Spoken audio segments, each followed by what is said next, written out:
Hello, I'm Obi Young with the FAA Production Studios in Lakeland, Florida, located at the FAASTeam National Resource Center.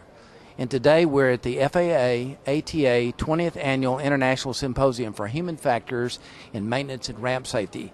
And with us today we have Dr. Bill Johnson from Atlanta, Georgia. Bill, what do you do in Atlanta? What's your position?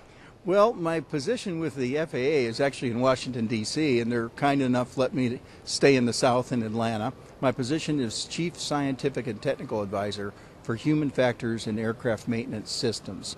FAA has 20 Chief Scientific and Technical Advisors, of which I'm one. 20 of them, human factors. Well, let me see. We're at a 20th Annual Human Factors Symposium, and your job is human factors. Funny how that plays together. I guess you've been here since day one as far as the 20th Annual.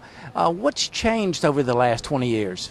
Well, one thing that's changed is I've only been to the meeting 4 years as an FAA employee, the past 4 years.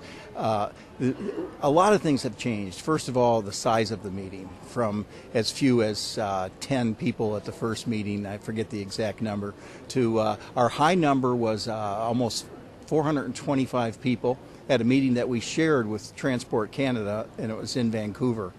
This meeting now has slightly over 350 people, which we consider an absolute success. It was beyond our goal. Let me see. We've got about 300 or 400 people, and how many different countries do you think might be represented here? I think there's close to 15 countries, if not more. I don't know the exact count. And I know that we had presenters from China, and we had presenters from Air Transport Canada, and of course the FAA. What is the big purpose of this meeting, and what's the goal here? Do you feel like we're achieving this year compared to goals in the years past? Well, I think what we're doing is reinforcing to the aviation community that human factors that was a hard sell maybe 20 years ago is now standard language in U.S. industry and certainly in international industry as well. It's a regulation to have human factors in some countries, EASA, Australia. FAA has done a lot of support and a lot of research, but currently we don't make it mandatory. You would never know that by the size of the crowd here.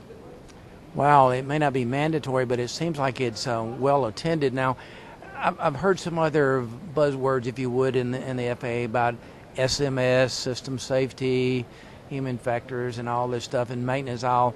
And how do these things all play together in this symposium compared to those in the past and this year and for the future?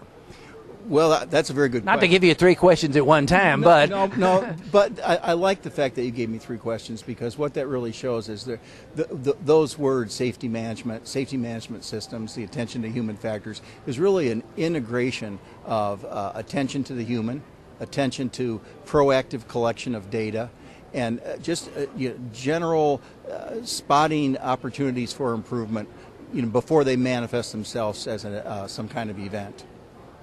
Well, Dr. Bill, you're going to be speaking tomorrow, I believe in the morning, is that correct? And we're here at the Hyatt in Orlando International Airport. I'm Obi Young from the FAA Production Studios. If you didn't make this year, we hope to see you next year, and stay tuned every Monday at 11 o'clock on the Aviation Training Network.